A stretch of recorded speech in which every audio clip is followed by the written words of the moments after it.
the end of June 1951, the United Nations offered to talk peace with North Korea. 2 days later, the Communists replied in kind. It was encouraging news.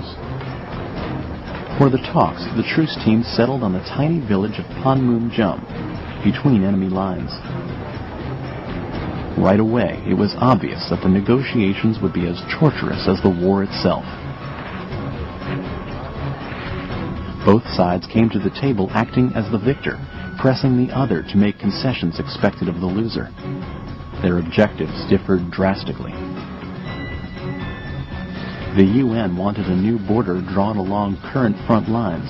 The Communists called for a return to the 38th parallel. The Chinese demanded that all their prisoners be returned, even against their will.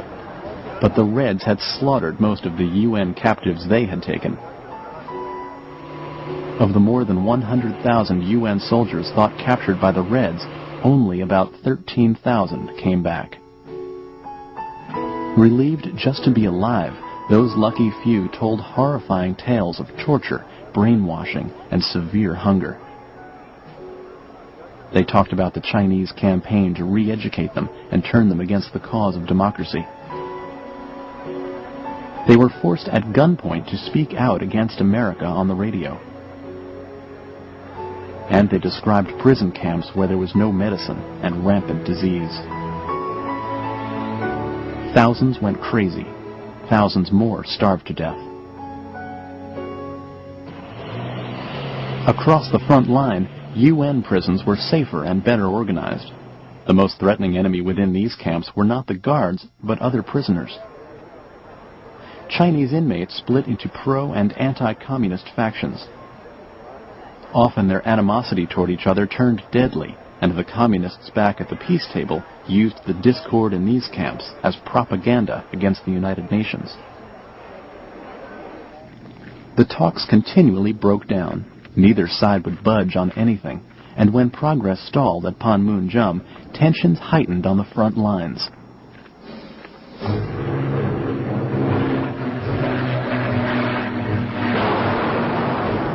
Heavy displays of force were a way of reinforcing diplomatic sincerity.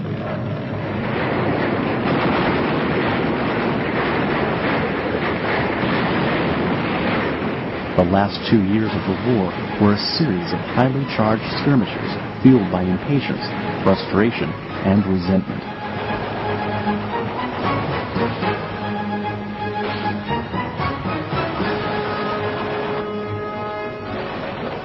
But between the periods of intense fighting, there were countless idle hours of waiting. Troops on both sides passed the time by reinforcing their positions. Barracks were built and foxholes dug all over Central Korea. The dirt from the foxholes filled the sandbags that were stacked to build bunkers.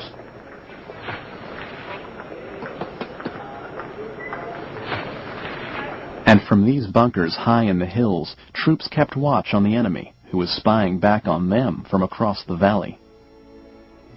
While playing the waiting game, troops took photos of Korean vistas to take home with them.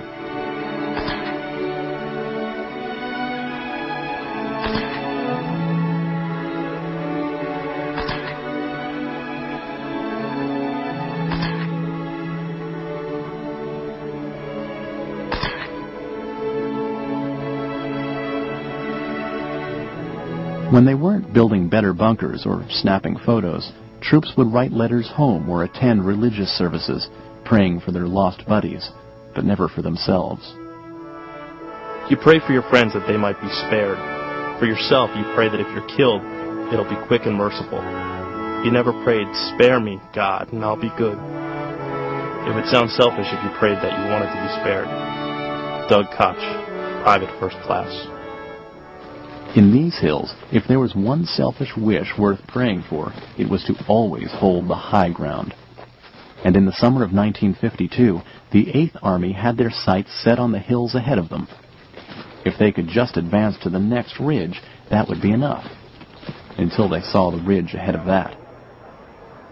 But the enemy had the same idea, and for the last 2 years of the war, the same few hills were fought over until they turned blood red. Among the most famous of the hills was Old Baldy, so named for being swept clean by endless artillery fire. The hill offered a bird's-eye view for miles to the north and south. In June 1952, a game of King of the Hill began when the UN unleashed an operation to take Old Baldy. The infantry stormed the hill amidst enemy fire and put its stakes down on top, but the Chinese kept coming back with strong challenges. After 9 months of an exhausting seesaw struggle, they were finally repelled for good. Soldiers all over the perimeter were fighting in clashes like these, hoping to scare the enemy into compromise at the peace table.